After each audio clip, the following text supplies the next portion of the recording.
અમારે કવાંટ તાલુકાના આથાડુંગરી ગામે અમારા જિલ્લા પ્રમુખ, અહીંના આથાડુંગરીના સરપંચ રતનસિંહભાઈ, નેવસિંહભાઈ, અમારા ભંગિયાભાઈ, તમામ સરપંચોની આગેવાનીમાં પાર્ટીના ગુજરાત જોડો અંતર્ગત કાર્યક્રમ યોજાયો અને આ કાર્યક્રમમાં અમારા તમામ સરપંચો 8,000થી પણ વધારે કાર્યકરો સાથે અમારી સાથે જોડાયા છે।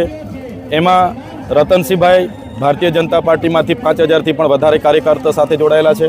અમારે ભંગિયાભાઈ રાઠવા છે બીટીપીમાંથી 2,000થી પણ વધારે કાર્યકર્તાઓ સાથે જોડાયા છે। સાથે કોંગ્રેસના પણ કેટલાક કાર્યકર્તાઓ અમારી સાથે જોડાયા છે। ત્યારે આજે એક તરફ અમારા કાર્યક્રમો ચાલે છે અને અમારા વિસ્તારમાં બિરસા મુંડા ભગવાનની 150મી જન્મ જયંતિના ભાગરૂપે દેશના વડાપ્રધાન ડેડિયાપાડામાં આવી રહ્યા છે। તો તમે વિચાર કરો, 15 દિવસ પહેલાં નર્મદા જિલ્લાના કેવડિયામાં હતા અને ફરી નર્મદા જિલ્લાના ડેડિયાપાડામાં આવી રહ્યા છે અને કેટલાક લોકો અમને ભારતીય જનતા પાર્ટીમાં જોડાવા માટે ઘણા પ્રયત્નો કરી રહ્યા છે કે ડરાવે છે, ધમકાવે છે, જેલોના ડર બતાવે છે કે તમે 15 તારીખે વડાપ્રધાનના હસ્તે જોડાઈ જાઓ, નહીં તો આમ થશે તેમ થશે।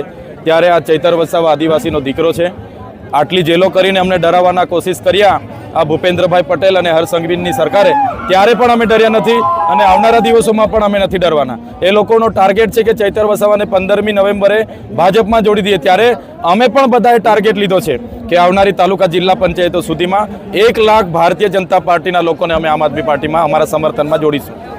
અમારે આના પહેલાંનો કાર્યક્રમ નસવાડી સવારનો હતો, એ ભાજપના લોકોએ ત્યાં જ મંડપ બનાવીને એ કાર્યક્રમમાં ડિસ્ટર્બ કર્યા, પણ આથાડુંગરી કાર્યક્રમમાં અમારા સરપંચશ્રીઓની આગેવાનીમાં, જિલ્લા પ્રમુખની આગેવાની હજારો લોકો અમારા સમર્થનમાં જોડાયા છે।